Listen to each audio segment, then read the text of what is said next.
The Colonel's Boy, by Alfred H. Miles. Marjorie had never got on well with her brother's guardian. He was a bachelor, stern and autocratic, and with no admiration for woman's ways, and she instinctively felt that he did not understand her.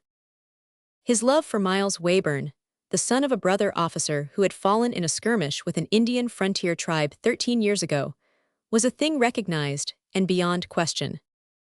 Even at the age of 10, the boy's likeness to his father had been remarkable.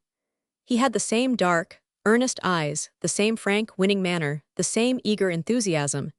He was soon to develop, to the secret pride of his guardian, the same keen interest in his profession, with a soundness of judgment and a fearless self-reliance peculiarly his own. He had gained his star after scarcely a year's service, and had then got an exchange into his guardian's regiment. Colonel Ellison held the command of a Midland regimental district. He had the reputation of being somewhat of a martinet, and was not altogether popular with his men. Marjorie generally spent her holidays with her aunt in the town, and the colonel occasionally went to see her, but he was nervous and constrained, with little to say for himself, and Marjorie always did her best to show to a disadvantage when he was there.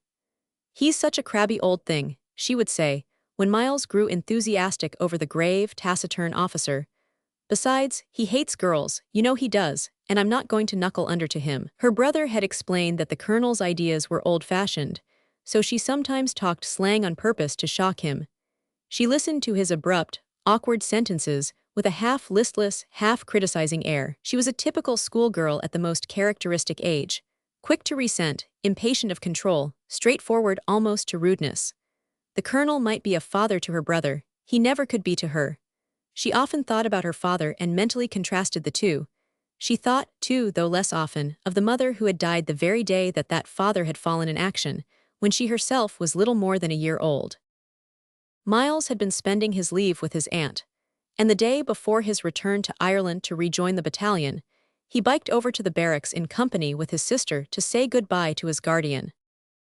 "I suppose this is another of the colonel's fads," Marjorie remarked, glancing at the notice board as she got off her bicycle outside the gates. "What an old fuss he is, Miles. Has he been giving you a lesson in manners?" "Not he." She tossed back her wavy, golden-brown hair as she spoke. "I should like to see him try it on." Miles gave a short little laugh. "He got into an awful rage the other day, because somebody came through here on a bicycle. How are you to read the notice all that way off?" Miles was not listening to her. Hearing the sound of wheels, he had turned round and caught sight of the colonel's dog-cart. Marjorie glanced mischievously at him, and just as the colonel entered the gateway, she deliberately mounted her bicycle and rode through before his eyes. There was just room for her to pass. The colonel reined in and looked sternly round. "Stop," he said. Marjorie obeyed. Wheeling her bicycle forward, she said in her politest manner, "I beg your pardon, did you want me? This is quite contrary to regulations." "Yes, I know," she answered, looking straight at him. "I read the notice, but I don't see the sense of it." There were one or two soldiers standing near, and they exchanged glances and smiled. Miles colored up with shame and vexation. The colonel gave the reins to his groom and got down without another word. He held out his hand to Miles as the dog-cart passed on. "I want to speak to you," he said shortly, and he walked on in front of them. "I hope I shall see you again, Miles," he began, as they ascended the steps leading to his quarters. "I have only a few minutes to spare now. Come up this evening, will you?" "Yes, Colonel." Marjorie moved towards the door. The color mounted to her cheeks as the colonel stepped forward to open it for her. Miles, feeling that he ought to say something, waited behind a minute. "I'm sorry about this," he said. "I don't understand it." "I do perfectly. Well, goodbye, my boy." His grave, stern face softened wonderfully as he grasped Miles' hand. "What an old crosspatch he is," began Marjorie as her brother came up with her. "I daren't for the life of me ride through there again. Did you see Miles? He was quite white with rage when I cheeked him. Those Tommies thought it awful sport." "What a little ass you are," said Miles crossly, "to make all that row before the men." Marjorie looked away. "It served him jolly well right," she said, pedaling faster. They rode home the rest of the way in silence. Miles was away with his battalion at the front, and Marjorie was spending a fortnight of the Christmas holidays with a school friend at Eastbourne. The two girls were hurrying down the esplanade together one bright, frosty morning in January when Marjorie suddenly found herself face to face with the Colonel. His eyes were bent down, and he passed without recognizing her. With a few hurried words to her chum, she ran after him. "How do you do, Colonel? I didn't know you were here." He started as she addressed him. "I only came yesterday," he said. "I have got a few days' leave." "Did you hear from Miles' last mail?" "I did." "Yes, he has been very regular so far." "You must miss him awfully. Are you going this way?" "Yes." "Then I'll come a little way with you, if I may. I wanted to say something." Putting her hands into her jacket pockets, she looked very gravely at him. "I am sorry I was rude that day I came into the barracks," she said hurriedly. "I have been thinking about it. It was horrid of me when the soldiers were there. Will you forgive me?" "Certainly," he said nervously, putting his hands behind him and walking faster. "You see, I want to be friends with you," she added frankly, "because of Miles. He thinks such a lot of you, the dear boy. Goodbye." Her dark eyes, generally so mocking and mischievous, had grown suddenly earnest, and his heart warmed towards her as he held out his hand. "Goodbye, Marjorie," he said. "You are very much alike, you and Miles." "Are we?" she said simply, flushing a little. "I didn't know. I am glad." She walked back to her chum with a beating heart. "He's not so bad," she said to herself. "I wish he liked girls." Spion Kop had been abandoned, and the British Army was in orderly retreat, when Miles found himself cut off with the remnant of his company by the enemy. The death of his captain had left him in command, and realizing his responsibility, he made up his mind to act promptly. "We are cut off, men," he explained briefly to his soldiers.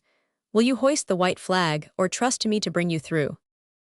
"No surrender, and we stand by you, sir," answered the sergeant major gruffly. "Is it agreed, boys?" There was a general assent.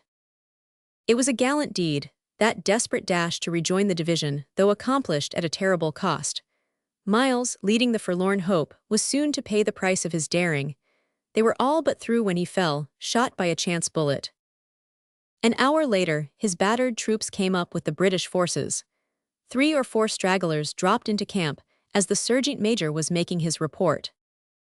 "Ah," said the colonel expressively, "you got through." "Yes, sir, beastly hard work too." "Who brought you?" "Lieutenant Weyburn, sir." "I thought so. He's the kind of fellow for that sort of thing. Is he in?" "He was shot, sir." "Shot, poor boy. What will a lesson say?" It was Wednesday morning, and the entire strength of the depot had turned out on parade. The colonel, tall and dignified in the faultless neatness of undress uniform, was standing in his characteristic attitude, with his hands behind him and his head thrown slightly back. His blue eyes looked out, grave and watchful, from under the peak of his fatigue cap, and the tense interlocking of his gloved fingers was the only sign of his mental unrest. Yet the vision of Miles was before him, Miles bold, earnest, high-spirited, Miles in the full joy of life and strength, with the light of affection in his eyes, Miles again with his boyish face white and drawn and his active young form still in death.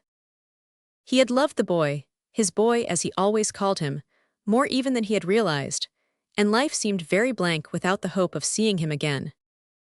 It was 2 days since his name had appeared in the lists of killed and wounded, and that afternoon the colonel went down to see Marjorie, who had returned from Eastbourne a few days before.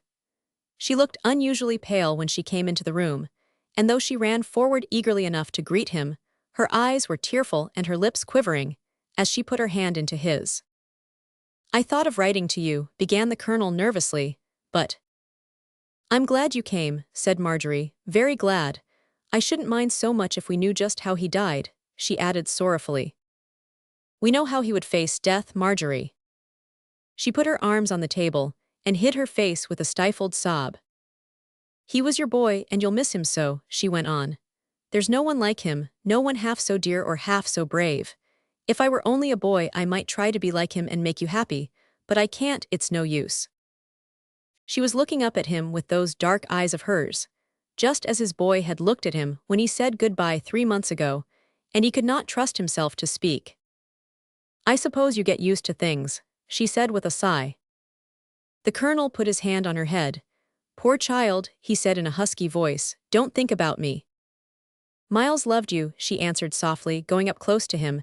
I'm his sister, let me love you too. He drew her to him in a tender fatherly manner that brought instant comfort to her aching, willful little heart.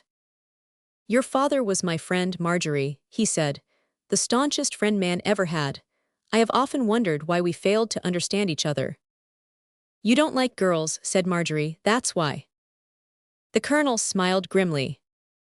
I didn't, he said, perhaps I have changed my mind. Lord Roberts had entered Pretoria, and the colonel sat in his quarters looking through the list of released prisoners. All at once he gave a start, glanced hastily around, and then looked back again. About halfway down the list of officers, he read. Lute, M. Wayburn reported killed at Spionkop. Miles was alive, there had been some mistake. The bugle sounded. It was 9:15. He walked out onto the parade ground with his usual firm step, smiling as he went. Miles was alive. He could have dashed down the barrack square like a bugler boy in the lightness of his heart. People who met him that day hastened to congratulate him. He said very little, but looked years younger. 3 weeks later, there came a letter from Miles, explaining how he had been left upon the ground for dead, and on coming to himself, had fallen unarmed into the hands of the Boers. He had never fully recovered from his wounds, and by the doctor's orders had been invalided home, so that his guardian might expect him about 10 days after receiving his letter. It was a happy homecoming. The colonel went down to Southampton to meet him, and when he reached his aunt's house, he found a letter from Marjorie awaiting him. The colonel's a dear, she wrote. I understand now why you think such a lot of him. Miles turned with a smile to his guardian. You and Marjorie are friends at last, Colonel, he said. Yes, my boy, he returned gravely. We know each other better now.